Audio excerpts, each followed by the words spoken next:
புரட்சியாளர் அம்பேத்கர் அவர்கள் இந்த அரசமைப்பு சட்டம் ஏற்கப்படுவதற்கு முதல் நாள் 1949 ஆண்டு நவம்பர் திங்கள் 25ஆம் நாள் அரசியல் நிர்ணய சபையில் ஆற்றிய உரை, இறுதி உரை வரலாற்று முக்கியத்துவம் வாய்ந்தது.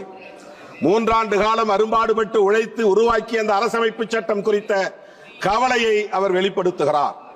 வருகிற 1950 ஜனவரி 26 அன்று இந்த தேசம் ஒரு குடியரசாகிவிடும். அது மகிழ்ச்சி அளிக்கிறது.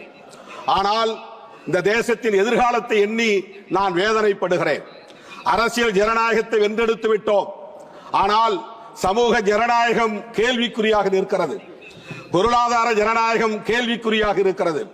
இவற்றையெல்லாம் எப்படி நாம் நடைமுறைப்படுத்த போகிறோம் என்கிற வேதனையை அந்த உரையிலே பதிவு செய்திருக்கிறார்.